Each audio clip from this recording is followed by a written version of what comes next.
we have started with the brainstorming discussion on this particular poem, Indian Weavers, and we have completed some of the activities given in the brainstorming section. Now we will continue with it. आपण पुढच्या ज्या activities आहेत त्या आपण आता discuss करू. त्यामध्ये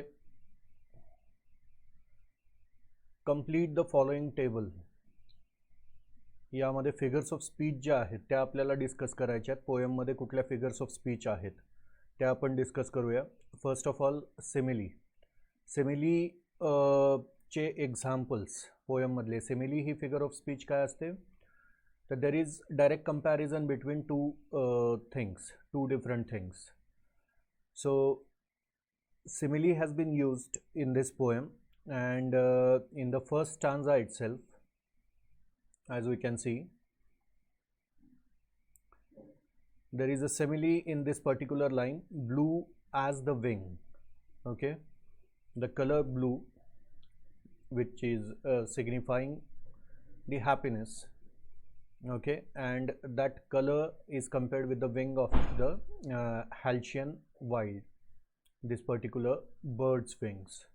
So as, like अशा शब्दांचा वापर करून दोन वेगवेगळ्या गोष्टींना एकमेकांसोबत कंपेअर करणं, that is simile. So blue as the wing, this is an example of simile. Then there is like the plumes of a peacock. like या शब्दाचा वापर करून पुन्हा हे जे गारमेंट आहे ब्राईट पर्पल ग्रीन कलरचं त्याला कंपेअर केलं गेलं कशाच्या, पिकॉकच्या प्लूम्ससोबत, पंखांसोबत. त्यामुळं लाईक या शब्दाचा वापर करून पुन्हा ह्या दोन अनलाईक गोष्टींचं, गारमेंटचं आणि पिकॉकच्या विंग्सच्या कलर्सचं कंपॅरिझन आहे, डायरेक्ट कंपॅरिझन आहे. त्यामुळं that is also another example of simile. Then in the third stanza, white as feather. Okay, again the garment white is being weaved by the weavers. That has been compared with the feather, and by using this word as. So again it is example of simile. White as a cloud, again there is comparison here, direct comparison. White garment which is like a cloud. So as या शब्दाचा वापर करून पुन्हा इथं comparison आहे. त्यामुळे हे सगळे एक्झाम्पल्स जे आहेत ते सिमिलीचे एक्झाम्पल्स आहेत. त्यानंतरची फिगर ऑफ स्पीच आहे इमेजरी. इमेजरीचा वापर बऱ्यापैकी केला गेलेला आहे पोएममध्ये. So starting from the first stanza, break of a day, weavers are weaving at the break of a day, early morning they are weaving, and this break of day, this what is imagery? Imagery basically is a line that creates a picture in front of our eyes. ठीक आहे, एक image चा reference, चित्राचा reference देणारी अशी ओळ जी आहे पोएममधली, तर त्या आपल्याला शोधून काढायच्या त्याचे एक्झाम्पल्स. तर ब्रेक ऑफ डे होऊ शकतं इमेजरीचं example. Along with that newborn child, this is also an imagery.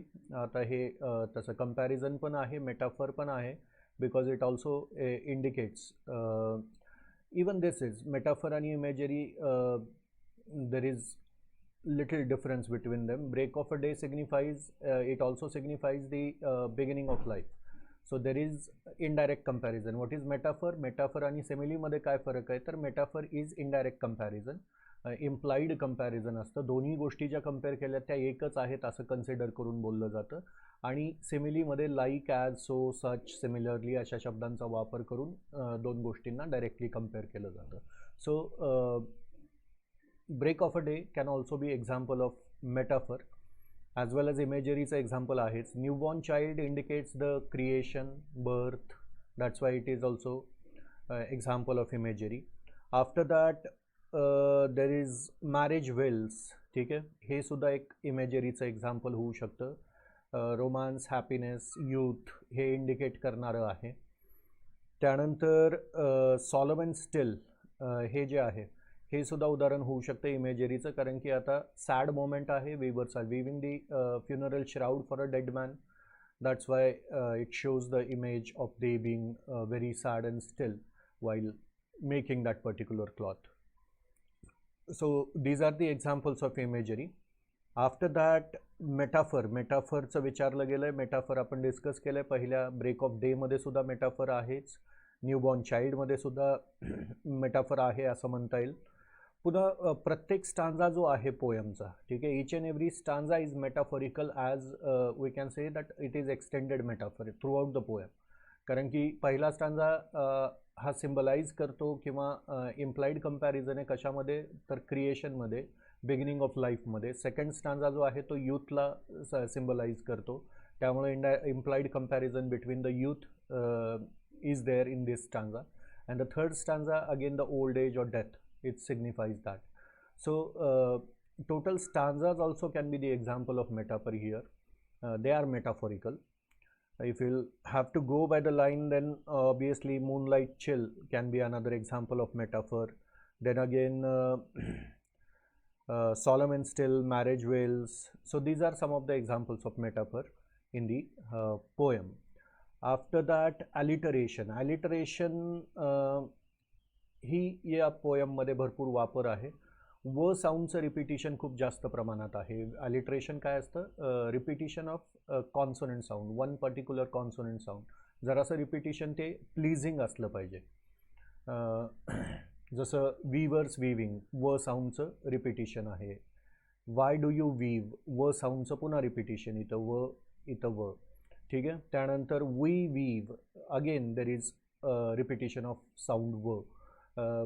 These are all the examples of alliteration. Weavers weaving, why do you weave, again व साऊंडचं repetition.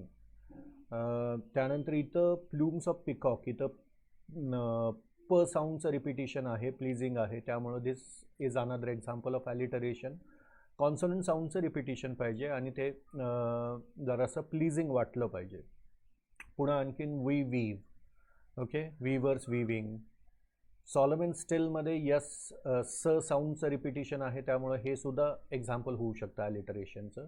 Y do you weave, व साऊंडचं repetition आहे. पुन्हा white as feather, white as cloud, इथं नाही, पण we weave again in the last line there is another example of alliteration. Along with that, there is another figure of speech called as repetition. Repetition आणि alliteration मध्ये फरक काय, तर alliteration मध्ये एका पर्टिक्युलर साऊंडचं रिपिटिशन असतं, कॉन्सोनंट साऊंडचं, आणि रिपिटिशनमध्ये शब्द रिपीट होत असतो. त्यामुळं white as feather and white as cloud, इथं व्हाईट हा शब्द रिपीट होतो, त्यामुळं हे रिपिटिशनचं एक्झाम्पल होऊ शकतं.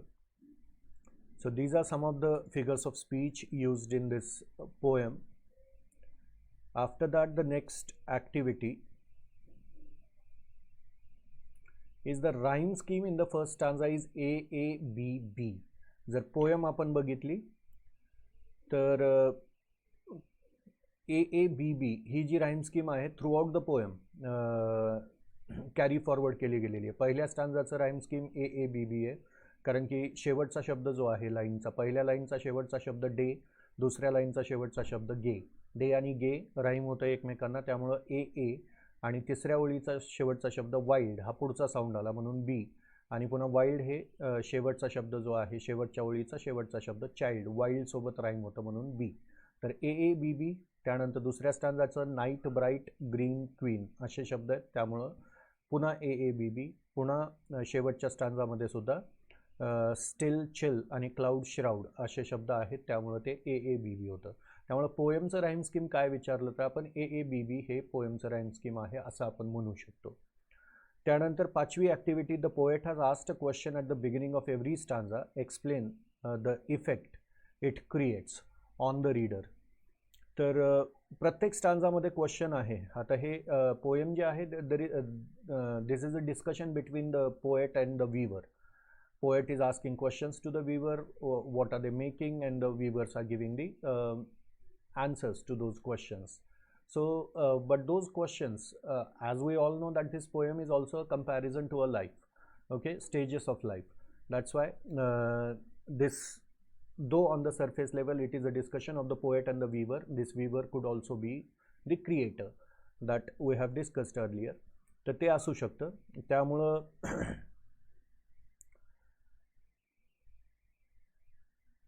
there is there are questions about the काय प्रश्न विचारलेत की why are you weaving in the break of a day, म्हणजे early morning time of weaving विचारला गेला. जो time throughout the poem काय करतोय, लाईफच्या स्टेजेसला इंडिकेट करतोय, त्यामुळं break of a day, beginning of life. त्यानंतर फॉल ऑफ इव्हनिंग, यूथ, आणि त्यानंतर moonlight chill, night, that is the death. So time they are again indicating the life stages. तर तशा टाईपचे क्वेश्चन्स आहेत. त्यानंतर क्वेश्चन विचारला गेला की कलरबद्दल, कुठल्या टाईपचं गारमेंट तुम्ही बनवताय. पुन्हा आणखीन कलर इमेजरीचा वापर केला गेला आहे कशासाठी, पुन्हा स्टेजेस ऑफ लाईफ दाखवण्यासाठी. ओके. त्यानंतर चा क्वेश्चन आहे write an appreciation of the poem. Appreciation आपण 11वीमध्ये पण लिहिलेलं आहे प्रत्येक पोएमचं. सो अप्रिशिएशन ऑफ द पोएममध्ये मुद्दे कुठले कवर केले पाहिजे तुम्ही, तर अबाउट द पोएम. सुरुवातीला तर टायटल काय पोएमचं, पोएट कोण आहे, पोएटबद्दल 2 ओळी, आणि पोएमबद्दल 2 ओळी की कशाबद्दल ती पोएम आहे, ती सुरुवात असावी. त्यानंतर असावं थीम काय आहे पोएमची. त्यानंतर पोएटिक स्टाईल कशी आहे, कशा पद्धतीनं लिहिलं गेलं आहे, सिम्पल आहे, स्टांजाज कसे आहेत, लँग्वेज कशी आहे, या बाबतीत डिस्कशन असलं पाहिजे. पोएटिक डिव्हायसेसचा वापर कुठल्या केला गेला आहे, हे सगळं डिस्कशन येईल नंतर एकेकानंतर.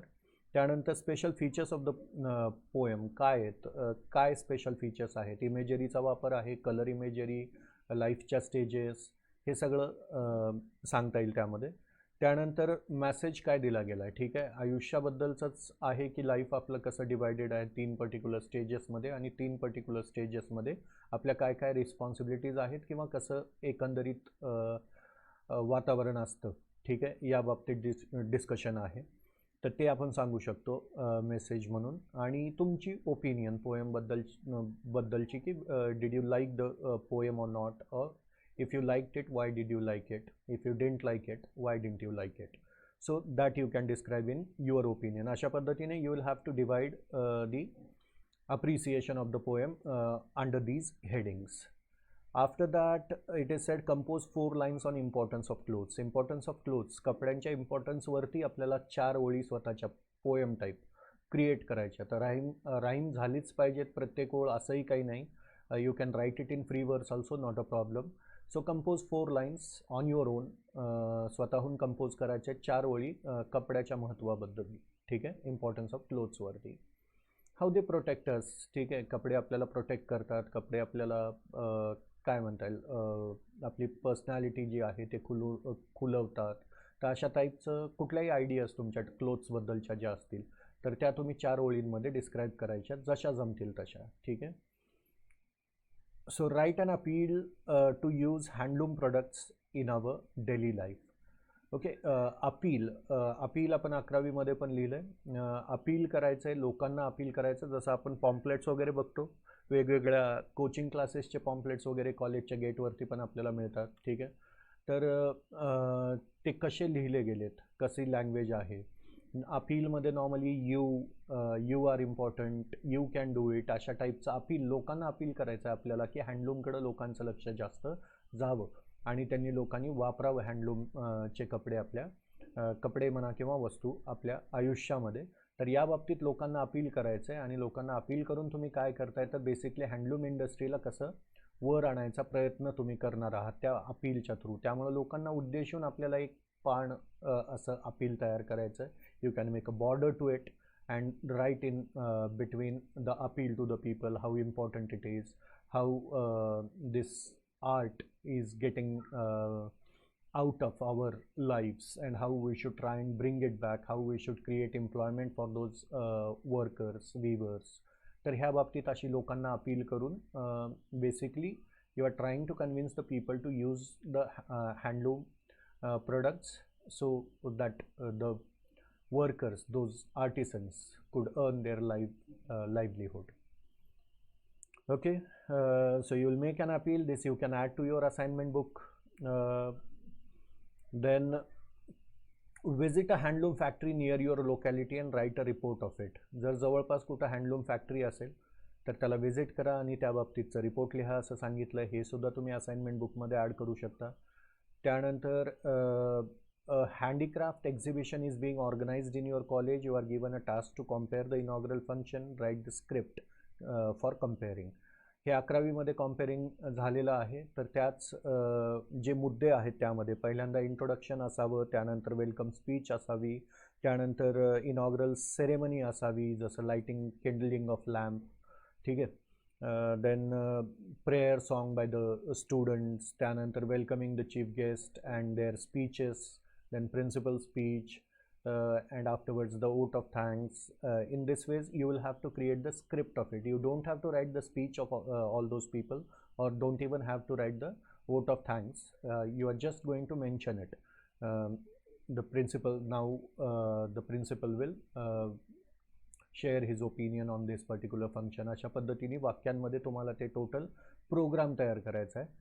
आणि तुम्ही जसं कम्पेअर करणार आहात, तुम्ही होस्ट करणार आहात तो शो, या असं कन्सिडर करून ते पूर्ण लिहायचं आहे आपल्याला. त्यानंतर now this also you can add for your assignment book. Then the next activity, go to your college library. ना these are all projects. Go to your college library and collect and read poems written by Sarojini Naidu. Sarojini Naidu यांनी लिहिलेल्या काही कविता जर असतील तर त्या तुम्ही लायब्ररीतून हुडकून वाचा, किंवा you can read them on your phone also. If there are some other poems you can search for it and read them just to know more about the writer. Find various career opportunities in small scale industries like handloom, art and craft, and block printing. Okay, that is again done on the clothes. असे लाकडी ते block बनवले जातात, ते कलरमध्ये बुडवून ते press केले जातात. You might have seen many clothes like that, block printing वगैरे असलेले. तर हे सगळे आर्टिसन्स आहेत वेगवेगळे, या स्मॉल स्केल इंडस्ट्रीज आहेत ज्या कमी होत चालल्यात. तर त्या बाबतीत आपण त्यामध्ये कुठले करिअर्स अवेलेबल आहेत. गव्हर्मेंटचंही लक्ष थोड्याफार प्रमाणात आहे, त्यांच्यामध्ये सुधारणा करण्याचा प्रयत्नही चालू आहे. तर त्यामध्ये जर इंटरेस्ट असेल आपल्याला तर definitely we can search for the job opportunities in this particular field also, जर तुमच्यामध्ये ती कलाकुसर आहे तर. त्यानंतर find out information about the महावस्त्र ऑफ महाराष्ट्र, पैठणी. पैठणी औरंगाबादच्या जवळ हँडलूमच आहे. पैठणी साड्या खूप जास्त प्रमाणात प्रसिद्ध आहेत, आणि त्यामुळं त्या बाबतीत काही इन्फॉर्मेशन तुम्हाला इंटरनेटवरून फाइंड आउट करायची आहे. So that's the end of it. We have discussed the brainstorming section of this particular poem. In the next class, we'll discuss the next topic.